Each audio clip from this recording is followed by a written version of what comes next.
संतों ने कहा है, मेले माही जाए कर देखे बहुत उपंग।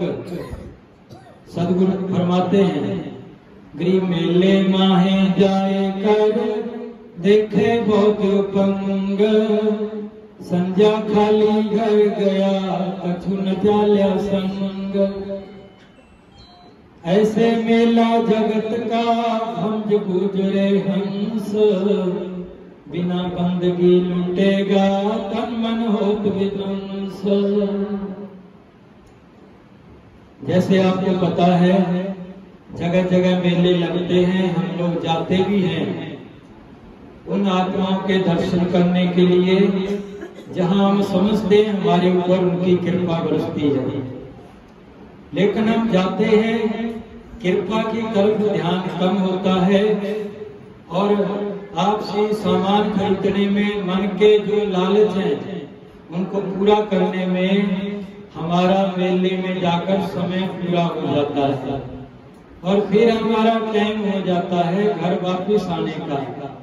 ऐसे सदगुरु बंदी छोड़ फरमाते हैं कि हम भी इस संसार में इस मेले में आए हुए हैं और इस मेले में जो आज जैसे भजन बंदगी ऐसे समय हमारा व्यतीत हुआ है, ये तो सदगुरु के सत्संग सुनने से लेखे में गिना जाएगा।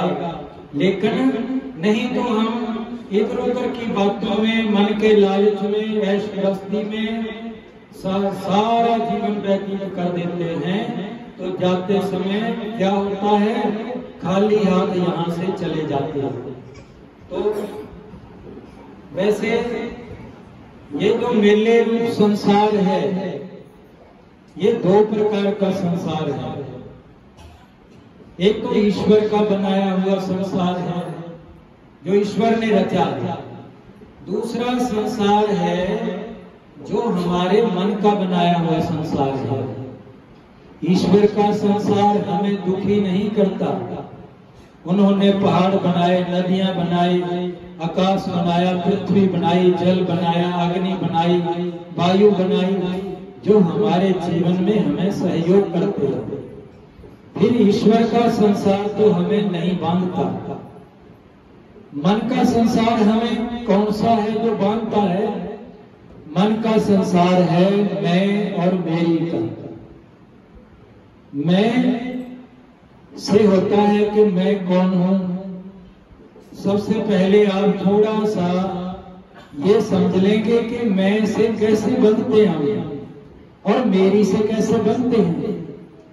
वैसे तो जो सन्यास है, सन्यासी का अर्थ ही होता है सम नी आस इति सन्यास। सम मैंने अच्छी प्रकार से, नी मैंने जो शेष नहीं रह गया वो, आशा मैंने फेंकना। सन्यासी वही होता है जिसने अपने अंदर से मन के संसार को उखाड़ कर फेंक दिया, तो उसको सन्यासी कहते हैं। तो मन का जो संसार है जो दुखदाई है, ये मैं और मेरे से शुरू होता है। मैं क्या है? जब हम माँ के गर्भ में थे, 5 महीने का माता का गर्भ था, तब ऊपर से धर्मराज ने हमें यहाँ पर प्रवेश दिया था। 5 महीने का पूरा होने पर जब हमारे अंग प्रत्यंग सारा सिस्टम पूरा बन गया, आत्मा के रहने का स्थान बन गया, तो आत्मा को ऊपर से भेजा गया और उस शरीर में आकर आत्मा ने प्रवेश कर लिया। तो उस समय जब आत्मा शरीर में प्रवेश करती है, उसको पता होता है कि मैं ज्योति आत्मा हूँ और इस मकान के अंदर रहने के लिए आई हूँ। जैसे कोई बाहर आप उद्घाटन करते हैं बिल्डिंग का, अच्छा भव्य मकान बनाकर, तो उस मकान में जब आप रहने जाते हैं, आप ये नहीं कभी कहते कि मैं मकान हूँ, आप कहेंगे मैं मकान में रहने वाला हूँ। लेकिन आत्मा 4 महीने अंदर रहकर तकलीफ में, भय में परमात्मा से प्रार्थना करती है, हे मेरे मालिक, मेरे को इस कुंभी नरक से बाहर निकाल दे, मैं बाहर निकल कर तेरा सुमरण करूंगी। कुंभी नरक क्या है? जब माता भोजन करती है ऊपर से ऐसा लगता है जैसे पहाड़ टूट के आ गया, ये भयभीत होता है अंदर बैठा बैठा। जब माता पानी पीती है ऐसा लगता है ऊपर से कोई समुद्र टूट के आ रहा है। ऐसे भयों के अंदर गुजरता हुआ ये 4 महीने परमात्मा से प्रार्थना करता हुआ अपने पूरे करता है। 4 महीने के बाद जब गर्भ से बाहर आता है तो इसको संसार की जो माया है वो आकर पकड़ लेती है। जैसे आपने सुना होगा महाराज जी ने वाणी में कहा है, जब सुखदेव गर्भ से बाहर आने को थे उनको बहुत समझाया, तीनों देवता आके माता के पास बैठ गए और कहने लगे सुखदेव को कि तुझे 12 साल हो गए, माता के गर्भ से बाहर आ जाओ। तो सुखदेव क्या कहने लगा कि कोट कोट भुगती 84 काटो फंद पुरुष अविनाशी। मैं कई 84 को करोड़ों 84 भुगत चुका हूँ, अब की बार मेरे फंद काट दो, वचन दे दो, मैं बाहर आ जाऊंगा। तो तीनों देवताओं ने कहा चलो जब तुम बाहर आओगे हम अपनी माया को रोक लेते हैं।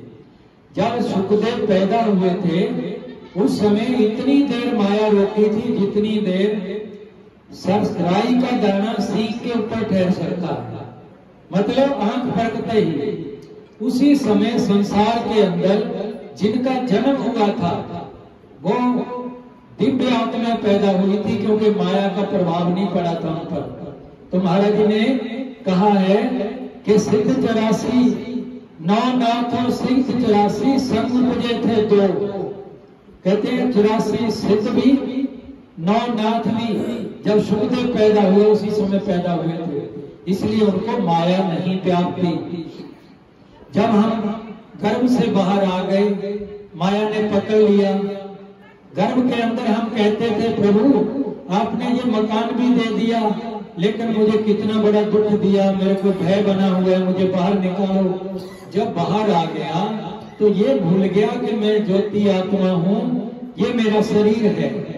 बाहर आकर अपने शरीर में मैं लग गई जो पहले आत्मा में लगी हुई थी। जो आत्मा में मैं थी, मैं ज्योति आत्मा हूँ, वो भूल गया। बाहर आकर मैं शरीर हूँ ऐसा मानने लग गया। आपको पता है जो बच्चे छोटे छोटे फलूरे पालते हैं घर में, जब शुरू में हम उनको हिलाना होता है, बुलाना होता है, संस्कार डालना होता है, तब हम उसको ऐसे हाथ में थोड़ी सी रोटी लेकर ऐसे करते हैं, मोती मोती मोतिया ऐसे पुकारते हैं, तो वो पूछ हिलाने लगता है धीरे धीरे। 2-4 दिन में पूछ हिलाता है, फिर जब नजदीक आता है उसको टुकड़ा देते हैं। उसको आदत पड़ती है कि मेरे को मोती कहने पर जाना है, मोती कहने से मुझे रोटी मिलेगी। तो ऐसे धीरे धीरे वो पक जाता है कि मैं मोती हूँ। ऐसे ही जब माँ हमें बुलाती है कि बेटा इधर आओ, हमारा को नाम रख देती है, फर्ज किया हमारा नाम राम रख दिया, राम इधर आओ, राम उधर जाओ, राम बैठ जाओ, राम सो जाओ, तो हम आत्मा को भूल जाते हैं, शरीर को ही राम मानने लगते हैं।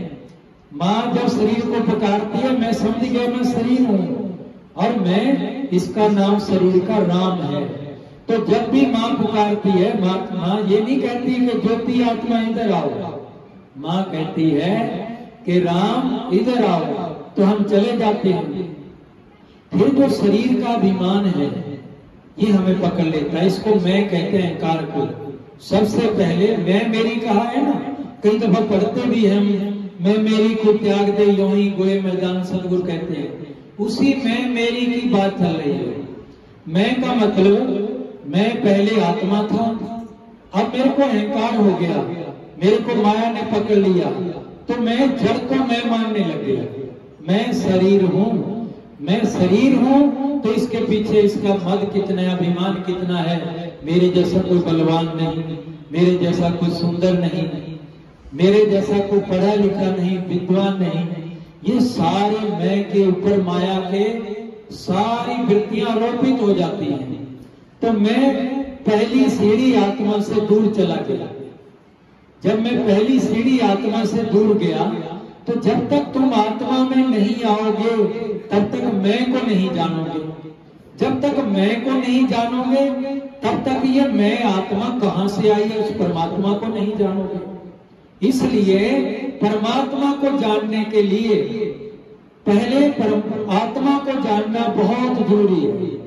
महाराज जी क्या कहते हैं, फरमाते हैं सद्गुरु बंदीश्वर, गरीबात्म राम जाना नहीं, कहे ब्रह्म की बात, उनका संग न कीजिए, बकते झूठी बात। कहते हैं अपनी आत्मा को तो जाना नहीं और ब्रह्म की बात कहते हैं। ऐसे व्यक्ति की संगत से हमें परमात्मा नहीं मिल सकता, ना उसका ज्ञान हो सकता। फिर आगे चलते हैं। फिर ये मैं जो है, हम थोड़ा सा पढ़ लिख कर बड़े हो जाते हैं, फिर कोई नौकरी मिल जाती है, ये मैं पद के अंदर लग जाती है जाकर। पहले मैं कहता था मैं राम हूं, और फिर कहने लग गया कि मैं डीएसपी हूं, मैं प्रधानमंत्री हूं। ये पद के अंदर मैं लग गई, तो अपने को पद मानने लग गया। वो पद मानने लग गया तो आत्मा से कितना दूर चला गया। फिर उसके बाद जाति में मैं लग गई कि मैं ब्राह्मण हूं, मैं क्षत्रिय हूं, मैं सन्यासी हूं। जो जाति लग जाती है हमें। फिर इसके बाद संप्रदाय में मैं लग गई, मैं गरीबदासी हूं, मैं कबीर पंथी हूं। महाराज जी ने क्या बोला है सदगुरु ने, गरीब पंथों पड़े से बह गए, हमारी बाटे पंथ, साईं सिर पर राखियो से सतगुरु संत। कहते हैं फिर तुम पंथों में फंस गए, तुम एक जौहर में रहने लगे, कुएं में रहने लगे, समुद्र भूल गए कि मैं उस परमात्मा से आई हूं जो सारा समुद्र है, सारे ब्रह्मांडों के अंदर समाया हुआ है। फिर हम धीरे धीरे पंथ में बह गए, फिर जातियों में बह गए, देश में बह गए, मैं भारतीय हूं। ये मैं आत्मा से छूटकर इतने लंबे दीवारें खड़ी कर देती है। हम सारा जीवन कोशिश करते हैं, हमें यही पता नहीं चलता दीवारें कौन सी हैं। छूटे तो जब जब दीवारों का पता चले दीवारें कौन कौन सी हैं। और फिर जब किसी महापुरुष से मिलते हैं तब इन दीवारों के बारे में पता चलता है कि ये दीवारें क्या हैं। हम किसी संत के पास चले गए, किसी सुलझे हुए गुरु के पास चले गए, जैसे भीलनी गई राम के पास। तो फिर जब ऐसे गए तो फिर उन्होंने बिठा के समझाया, सारी बात बताई कि तू है कौन। उसको ये जना दिया कि तू आत्मा है, तू शरीर नहीं है, तू पद नहीं है, तू जाति नहीं है, तू धर्म भी नहीं है और तू देश भी नहीं है। ये सारी दीवारें हैं तेरे ऊपर। जिस दिन ये द्वारें टूटेंगी उसी दिन भर्म के गुम्बद छूटेंगे। सारे जो भर्म के बुर्ज कहा हुआ है ना, यही तो है भर्म के बुर्ज। जो हमें भर्म हो रहा है कि मैं तो इतना बड़ा पद है मेरे पास, जब कह दे कोई मैं डीएसपी हूं फिर उसको अहंकार रहता है मेरे अंदर। मेरे नीचे कितने एसएचओ लगे हुए, कितने इंस्पेक्टर लगे हुए, कितने सिपाही है मेरे अंदर। ये सारा एरिया मेरा है। इस मैं मेरी में जीव बंधा रहता है। जब हमारे अंदर मैं होता है प्रबल, वहां मेरी साथ होती है। मैं अगर राम हूं तो मेरा बेटा बेटी स्त्री पुत्र बहन भाई जमीन जायदाद ये मेरा मेरी है। ये मेरी है और बेटा मेरा है, जमीन मेरी है, बाप मेरा है और घर मेरा है, पत्नी मेरी है, माँ मेरी है। ये मैं मेरी से सारा जीवन लड़ाई होती है। संत भी समझाते हैं लेकिन यही पता नहीं मैं मेरी है क्या चीज। इसलिए सतगुरु ने बार बार कहा मैं मेरी को छोड़ दे यूं ही गोए मैदान। हम उस बात को समझ नहीं पाते कि छोटे से सूत्र में सतगुरु ने क्या परोया हुआ है। और गोस्वामी तुलसीदास जी ने कहा मैं और मोर तोरते माया, जिहे बस कीने जीव निकाया। मैं और मेरी तेरी यही माया है। इसने जीवों को नकेल घाल रखी है, बस में कर रखा है। और जब तक ये नहीं छूटता आपको आत्मा का पता नहीं चलेगा। जब आत्मा का पता चल गया मैं शरीर नहीं, मैं तो आत्मा हूं, फिर ही तो तुम्हें पता चलेगा कि आत्मा का ये लोक नहीं है, यहाँ उसका कोई एड्रेस नहीं है। बाप बेटा बेटी स्त्री पुत्र बहन भाई जमीन जायदाद, या कोई गांव का नाम, या कॉलोनी का नाम, या सेक्टर का नाम, या उसके अंदर हमारी कोठी का नंबर, ये सब भूल जाओगे जिस दिन आत्मा का पता चल गया। फिर जब पता चल गया फिर क्या कहोगे? जब गरीबदास जी महाराज जी से उस एड्रेस पूछा किसी ने, हम तो वही बताएंगे ना जहां रह रहे हैं। गरीबदास जी कहाँ के रहने वाले थे? गरीब सुन मंडल सतलोक हमारा, अकह देश कहलावे, पूरब पश्चिम पंथ पुरातन बंकनाल हो आवे। कहने लगे हमारा सतलोक है, हमारा घर कौन सा? सतलोक घर है हमारा, हमारी तरह नहीं बताया क्योंकि हम तो फंसे हुए हैं मेमोरी में, इसलिए बताएंगे ये हमारा सेक्टर है, ये हमारा शहर है, ये हमारा नंबर है, तो हम तो फंसे हुए जब तक ये बताएंगे। और जिस दिन हमें पता चल गया, किसी संत ने जना दिया कि तुम्हारा घर सचखंड है और तुम्हारे पिता भी वहां रहते हैं अनामी लोक में, परम धाम में, वो परम ज्योति स्वरूप है, तुम ज्योति स्वरूप हो। वो परम ज्योति स्वरूप है, तुम ज्योति स्वरूप हो। तुम्हारा जो बाप है पिता है वो हमारे परम पिता है जो ज्योति स्वरूप है। जब इन बातों को समझ जाओगे सच्चे संगत की पता चल जाएगा। जब समझ आ जाएगी तभी तुम्हारा भजन शुरू होगा कि पार किसको करने। तुम तो शरीर को पार करने लगे रहोगे, शरीर की अंदर मन है। संतों ने ऋषियों ने कहा है कि परमात्मा 5 कोस दूर है तुमसे। कौन से 5 कोस? दिव्य 5 कोस। और कौन से कोस है वो? पहला कोस है अन्नमय कोस, मतलब शरीर से परे है परमात्मा। ये 5 स्टेप है अंदर जो पार करने होते हैं। पहला है अन्नमय कोश, जिसको हम दिन रात पालते हैं, अच्छा खाना खाते हैं, जो जीव का स्वाद जितना ज्यादा लगे उस प्रकार से बढ़िया बढ़िया पदार्थ लाकर इसको संवारते हैं, पालते हैं, अच्छे कपड़े पहनते हैं, अच्छा ऊपर जो भी अच्छा लगे सेंट लगाते हैं, दूसरों को प्रभावित करते हैं शरीर को दिखाकर, आत्मा को दिखाकर नहीं। इससे जब छूटेंगे, इससे वृत्तियां ऊपर उठेंगी, फिर क्या दूसरा कदम है हमारा? फिर इसके अंदर आता है प्राणमय कोश। प्राणमय कोश बहुत विशाल है। ऐसे ऐसे संत संसार में जो भी हुए, जो आकाश में उड़ जाते थे, सारे लोगों की सैर कर लेते थे, जो यहाँ बैठे बैठे बचपन की कहानियां सुनी होगी उपनिषदों की, कि जो अपना विद्यालय के नचिकेता थे, जब पिता ने सारी अच्छी अच्छी गौएं घर रखकर, अच्छी जो नहीं थी, जो बूढ़ी थी, बीमार थी, वो सारी गौएं ब्राह्मणों को दान कर दी। तो नचिकेता को अच्छा नहीं लगा। उन्होंने भोलेपन से पापा को पूछा, अपने पिता को, कि महाराज ये अच्छी अच्छी गौएं तो आपने रख ली, अपने मन में सोचा, जो अच्छी गाय नहीं थी, बीमार थी, वो दान कर दी। तो उसने कहा भी मैं भी तो बीमार हूं, अभी मुझे ज्ञान नहीं हुआ, मुझे आत्मज्ञान नहीं हुआ। तो उन्होंने पूछा कि पिताजी मुझे किसको दोगे? तो पिता ने गुस्से में आकर कहा, चिढ़ में आकर कहा, तुझे जम को दूंगा। देखो इस समय के बच्चे कैसे होते हैं। पिता का कैसे आज्ञा का पालन किया कि पिता के मुखार बिंद से निकल गया कि तुझे जम को दूंगा। तो मुझे पिताजी को कष्ट नहीं होने देना चाहिए, कहीं संकोच वश मुझे पिता ना कह पाए कि तू जम के पास जाओ। पहले ही पद्मासन लगाया, प्राण बाजू के सहारे यमलोक में पहुंच गए। वहां जम लोक में पहुंचने के बाद यमराज कहीं गए हुए थे, जब 3 घंटे तक वहां खड़े रहे, फिर जम आए।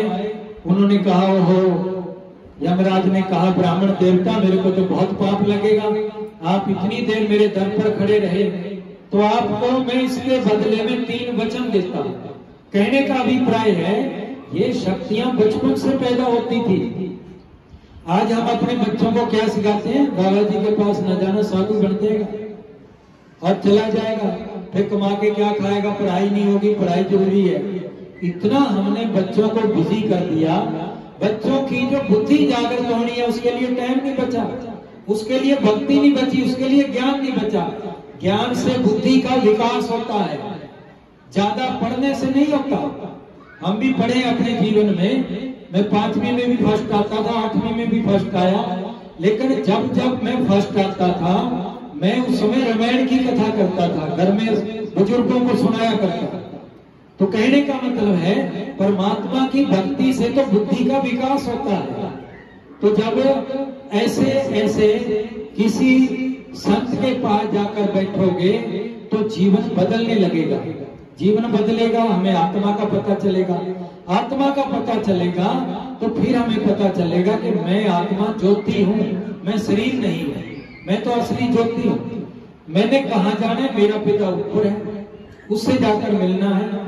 किससे? गुरु नानक साहब जी कहते हैं ना, जो जल में जल जाए समाना, तो ज्योति संग ज्योत मिला। परमात्मा कोई ज्योति है ना, इसीलिए गुरु नानक साहब ने कहा त्यों ज्योति संग, मतलब ज्योति स्वरूप परमात्मा के साथ ज्योति को मिलाना। इस ज्योति को, हमारी जो आत्मा है, इसको परमात्मा में तलीन करने, तभी हमारा पीछा छूटेगा। और बंधन में हमारा क्या है? सबसे पहले जो भक्ति थी हमारी, कितनी भक्ति बिगड़ गई जिससे हम दूर चले गए। भक्ति बिगड़ी पहले, जैसे लगा लो एक बार शंकर भगवान दिन रात पद्मासन लगाकर परमात्मा का ध्यान करते हैं, वो अभी आत्मा का ध्यान करते हैं। आत्मा के अंदर, बुद्धि के अंदर ही जो परमात्मा का प्रतिबिंब पड़ता है उसी को आत्मा बोलते हैं। और ये जो प्राणमय शक्ति है ना, जिसको हम दूसरा प्राणमय कोश बताया है, ये परमात्मा ने ऐसा सिस्टम बनाया, हमारी आयु भी इसी से बंधी हुई है। 1 मिनट में परमात्मा ने हमें 15 श्वास दिए, 1 मिनट में 15 श्वास दिए हैं। इसके अनुसार एक पूरे 48 घंटे 24 घंटे के अंदर 21,600 श्वास बनते हैं। 1 घंटे में 900 श्वास हुए और 24 घंटे में 21,600।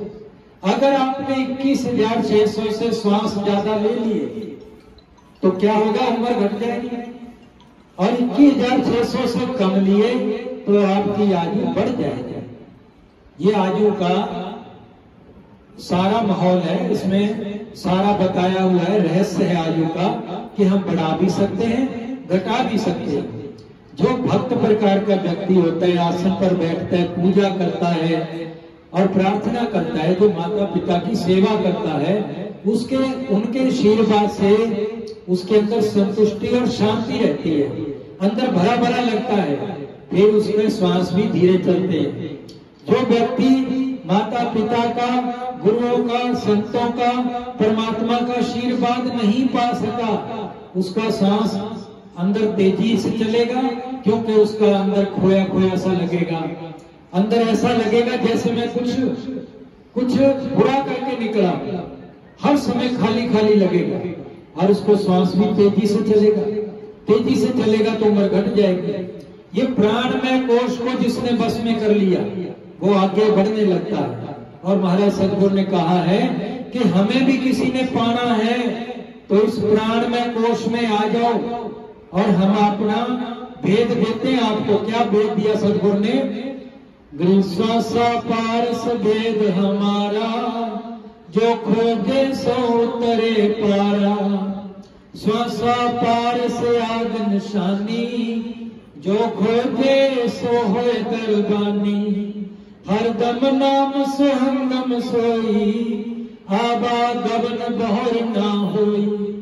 हर श्वास में जिसके सोहम मंत्र का जप चलता है, उसका आना जाना जन्म मरण खत्म हो जाता है।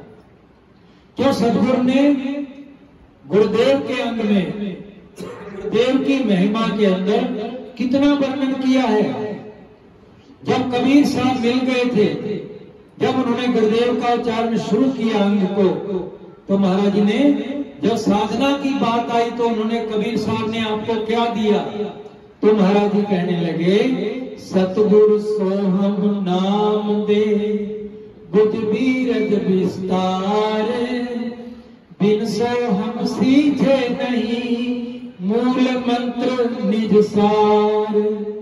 ये सार मंत्र है, मूल मंत्र है। मूल कहते हैं जड़ को, सारे मंत्रों की जड़ ये सोहम मंत्र है। क्यों? क्योंकि ये आत्मा का मंत्र है। जैसे देवताओं के मंत्र होते हैं, विष्णु भगवान का है ओम नमो भगवते वासुदेवाय, ये भगवान विष्णु का मंत्र है। इसका अर्थ होता है मैं सब प्राणियों, नमो मैंने नमस्कार, वासुदेवाय मैंने वासुदेव, सब प्राणियों में वास करने वाले, और ओम नमो भगवते मैंने भगवान को, और नमो मैंने नमस्कार, मैं सब प्राणियों में वास करने वाले ओम स्वरूप भगवान को नमस्कार करता हूँ। ये देवताओं का मंत्र, विष्णु भगवान का मंत्र है। दूसरा फिर आता है जैसे शिव जी का मंत्र है, भोलेनाथ जी का, ओम नमो शिवाय, मैं शिव के लिए नमस्कार करता हूँ। और इसी प्रकार जितने देवता हैं उन सबके भी मंत्र हैं, चाहे मनुष्य हैं चाहे देवता हैं, ये सब माया से बने हुए हैं। जब सबसे पहले ओम प्रकट हुआ परमात्मा से, महाराज ने कहा गरीब अवगत से ओम भया, ओम से भयनाभ, नाभि से कमला भया, ब्रह्मा का बैराग, गिरि ब्रह्मा से ती उपजिया, जेते हैं कलिमाहे, तिहु देवा शाखा भय, अक्षय वृक्ष की शाहे। कहते हम क्रम से ऐसे पैदा हुए, पहले परमात्मा से ओम पैदा हुआ, फिर ओम से सारी सृष्टि पैदा हुई। देवी देवता, पांच तत्व, तीन गुण, दो टंकी माया कहलाती है, सब पैदा हुए। किससे हुए? ओम से। तो सबसे ओम क्या है? ये हमारी माँ है, सबसे पहली माँ है, जिसने हमारे जीवों को बाहर निकाला परमात्मा से। हम तो परमात्मा में समाये हुए थे, हमारी माँ ने वहां से निकाल कर हमें सृष्टि के अंदर जन्म दिया। तो बहुत दफा हम भूल जाते हैं, जो माया से शरीर बने हुए हैं, चाहे वो किसी का भी शरीर है, चाहे कितना बड़ा महापुरुष है, ये सब जो पांच तत्वों से शरीर बनते हैं, ये सब एक दिन नष्ट हो जाते हैं। चाहे महापुरुष कोई शरीर को अपने आप शांत कर ले, दिखने ना दे, अलोप कर ले, तत्वों में तत्व मिला दे सिद्धियों के द्वारा, लेकिन जब तक शरीर के अंदर है, ये शरीर माया से बनते हैं। आप रोटी खाओगे, इस शरीर के बिना रोटी नहीं खाई जाएगी। जैसे आपको पता है, हम कई दफा, मैंने वहां भी समझाया था रोहतक में, ये सोचते हैं कि कबीर साहब जो काशी में हुए थे, उन्हीं कबीर साहब जो शिष्य के अंदर ज्योति में अंदर प्रकट होते हैं। यहाँ गुरु परमात्मा जब बार बार सोहम सोहम जप होता है, जैसे गरीबदास जी ने कहा, सोहम सोहम धुन लगे दर्द बंद दिल माही, सदगुरु पर्दा खोल ही परलोक ले जाही। कहते इस मंत्र का जप बार बार होने लग जाए तो सदगुरु त्रिकुटी का द्वार खोल देते हैं। तो परमात्मा क्या करता है, जब हम उठते बैठते खाते सोते पीते जागते दिन रात सोहम का रटन लग जाता है, तो उस समय क्या करते हैं, परमात्मा गुरु के रूप में त्रिकुटी के अंदर प्रकट होते हैं। परमात्मा गुरु के रूप में त्रिकुटी के अंदर प्रकट होते हैं। प्रकट होके रूप किसका होगा? तुम्हारे अपने गुरु का। और ऐसा रूप होगा क्योंकि परमात्मा प्रकट है गुरु के रूप में, तो एक एक रोम में करोड़ों सूर्य का प्रकाश होगा उनके। और उस गुरु को क्या कहते हैं? जहां भी तुम्हारे गुरु प्रकट होंगे, हमारे तुम्हारे, उसका नाम कबीर है। मतलब काया का जो वीर है उसको कबीर कहते हैं। इसीलिए जो यहाँ सतगुरु प्रकट हुए हैं, इसको सतगुरु समझा रहे हैं। ना सतगुरु जननी जनिया जाके माए न बाप, इसको किसी माँ ने जन्म नहीं दिया, हमारी साधना से प्रकट हुए यहाँ पर। ना सतगुर जननी जनिया जाके माए न बाप, पांच तत्व से रहित है ना वह तीनों ताप। ये जो सदगुरु हमारे प्रकट हो गए, गुरु तो शरीरधारी थे और गुरु को जिसने जगा लिया तो सदगुरु प्रकट हो जाते हैं। जिसने अपने गुरु को अपने त्रिपुटी में सदगुरु रूप में जगा लिया और ये सदगुरु जाग गया तो तुम्हें परमात्मा से मिला सकता है, गुरु नहीं मिला सकता, जाना सदगुरु के पास पड़ेगा। जब कबीर साहब जब कबीर रूप में गुरु प्रकट हो गए तो फिर आगे सदगुरु कहते हैं, गृहदेही को सतगुरु कहे ये सर्वसुंदर ज्ञान। कहते हैं मुझे समझ नहीं आता, लोग शरीर को सतगुरु मानने बैठे हैं, शरीर तो सतगुरु है ही नहीं, ये तो मिट्टी से बना है, नाश होगा, काल का अंश है। ये तो सारी सृष्टि माया काल ने पैदा की है। देही को सतगुरु कहे ये सब सुंदर ज्ञान, चार दाग आया नहीं वाको सतगुरु जान। फिर आगे अगली लाइन में कहते हैं, फिर और समझा रहे ढंग से, गिरदादू का पिंजर पड़या और नानक की देह, इनमें सतगुरु कौन सा हमको बड़ा संदेह। जबकि सतगुरु नानक साहब थे, सतगुरु दादू साहब थे, पर जो सतगुरु थे अंदर से निकल के चले गए, फिर तो शरीर रह गया। महाराज कहते हैं जैसे कौवा बीट करके निकल जाता है, ऐसे बीट करके आत्मा निकल जाती है, शरीर बीट है।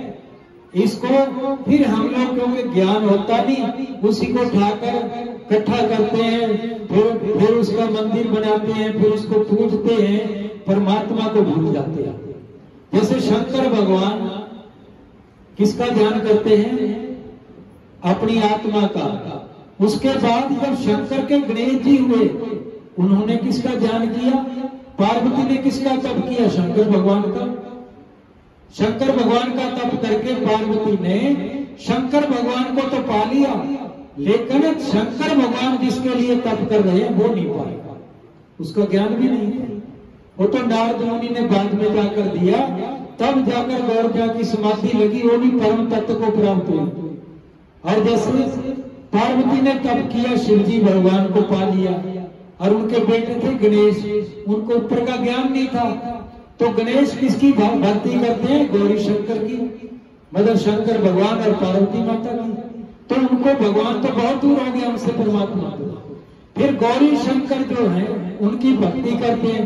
फिर गणेश जी की पूजा सब महात्मा लोग जब ऐसे लोग करते हैं, वो गणेश तक सीमित, गणेश के लोक में चले जाते हैं। फिर उसके बाद और महात्मा की पूजा समाधियां बनाकर लोग करते हैं, फिर वो भी परमात्मा का ज्ञान नहीं रखते, वो भी वहीं तक सीमित रह जाते हैं। तो ये सब जो श्रद्धा है, इनका सम्मान करना है सब आत्माओं का, चाहे देव आत्मा है चाहे संत आत्मा है, लेकिन पूजा परमात्मा की करनी है। जब भी तुम उस लोक में जा सकते हो जब अंतःकरण तुम परमात्मा को दोगे।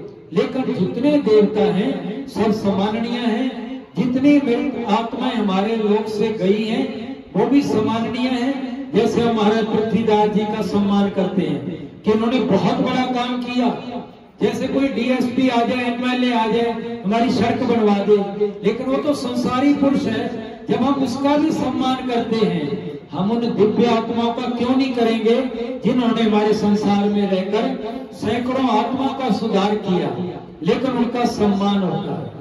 और पूजा किसकी होती है? पूजा का मतलब समर्पण, वो किसके प्रति होता है? उस परमात्मा के प्रति। पहले अपनी आत्मा को जगाना है, पूजा करने के लायक हो जाए। कौन पूजा करे? फिर परमात्मा को मनाना है पूजा करके, उसी का स्मरण होगा। आत्मा को जगाने का स्मरण है सोहम, परमात्मा को जगाने का स्मरण है ओम। ओम परम ध्वनात्मिक नाद है जो सबसे पहले परमात्मा से निकला है, उसी को आदि माया कहते हैं, उसी को परम नाद कहते हैं। उसी को कबीर साहब ने क्या कहा? साधो शब्द साधना कीजे, जे शब्द से प्रगट भय सब सोई शब्द कह लीजे। उन्होंने ये नहीं कहा जपो, कबीर साहब ने कहा उस शब्द को पकड़ो जिसने सबसे पहले परमात्मा से निकला और सारे ब्रह्मांडों की रचना की। उस शब्द को पकड़ो, और उस शब्द को पकड़ के कौन पकड़ाएगा? सतगुरु जो प्रकट होंगे अंदर। ऊपर से नाद आ रहा है वही, और ऊपर से प्रकाश आ रहा है परमात्मा का। जब सतगुरु आपको मिलेंगे, त्रिकुटी के अंदर ले जाएंगे तो इशारा करेंगे ये परमात्मा का नाद है, परम नाद, और वहीं से आया। ये प्रकाश भी परमात्मा का है। इसको पकड़ ले तो हमारी जो चेतना है अंतःकरण से निकलकर उसके साथ अंतःकरण वही छूट जाएगा, क्योंकि ये मूल प्रकृति से दिव्य अंतःकरण बनता है, वो वही रह जाएगा। और फिर उसको छोड़कर आत्मा परमात्मा के पास जाकर उसमें लय हो जाती है। तो मैं थोड़ा सा रह गया, जल्दी जल्दी बताने वाला हूं कि फिर तीसरा हमारा जो कौन सा कोश आता है? मनोमय कोश। जिसने प्राण को वश में कर लिया उसका मन वश में हो जाता है। और महाराज भी कहते हैं अपना प्राण स्थिर नहीं की न किसको पारो का। जिसका प्राण वश में, उसका मन वश में नहीं आएगा। फिर चौथा है विज्ञानमय कोश। पांचों ज्ञान इंद्रिया और बुद्धि मिला के विज्ञानमय कोश बनता है। पांचवा है आनंदमय कोश। आनंदमय कोश जो है ये प्राणमय कोश, मनोमय कोश, विज्ञानमय कोश तीनों सूक्ष्म शरीर में होते हैं, और अन्नमय कोश स्थूल शरीर में होता है। और इसके परे है जो सुषुप्ति शरीर है, कारण शरीर है, उसके अंदर होता है आनंदमय कोश। जो परमात्मा बुद्धि के अंदर उतरा है, उसके अंदर उतरकर उसका जो प्रतिबिंब है उसको जब हम पा लेते हैं, सारी चेतना वहां इकट्ठी हो जाती है, उसको आनंदमय कोश कहते हैं। उसको रितंबरा बुद्धि कहते हैं। रित में सत्य होता है, जो सत्य का दर्शन करा देती है। तो उसके पास जाकर हमारा पीछा छूटता है, क्योंकि हम लोगों को जो जीवन में संतों से मिले, सतगुरु से मिला है, और सतगुरु की वाणी पढ़ने से, दर्शनों का अध्ययन करने से, वेदों को पढ़ने से, जहां से भी मिला है, मैं उन सबको प्रणाम करता हूं। और वही बताने का आपको प्रयास किया जिससे आप लोगों को भी अगर नहीं पता तो पता चल जाए। इसलिए ये बताना जरूरी होता है। कठिन तो जरूरी है, लेकिन ये चीज जब तक नहीं जानेंगे तब तक कल्याण नहीं होगा। बोलो सदगुरु देव भगवान की, बाबा तुलसीदास जी महाराज की जय। सत सारे बंदा नाम दे जपने आया, माया वाला जाल पे गया। बंदा नाम दे जपने आया, माया वाला जाल पे गया। बंदा नाम दे जपने आया, माया वाला जाल पे गया। बंदा नाम दे जपने आया, माया वाला जाल पे गया। बंदा नाम दे जपने आया, माया वाला जाल पे गया। मेरे प्यारे बेमाया वाला जाल पे गया। बाबा बाबा बेमाया वाला जाल पे गया। बंदा नाम दे जपने आया, माया वाला जाल पे गया। बंदा नाम दे जपने आया, माया वाला जाल पे गया। कबीर माया पापनी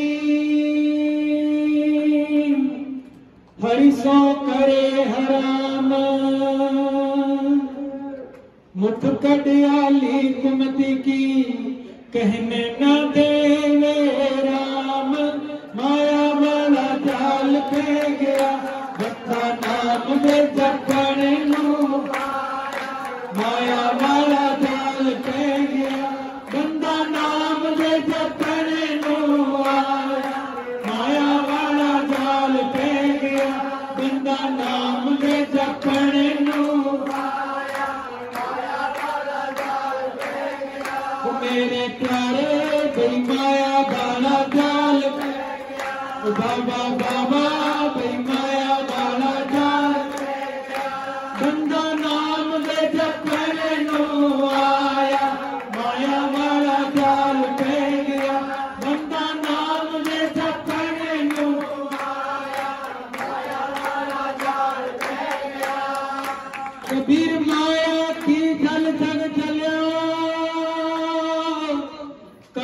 काम नी लाग कहो दौक भिद राखिए हुई लपेटी आग माया वाला जाल पे गया गंदा नाम ले जपड़ी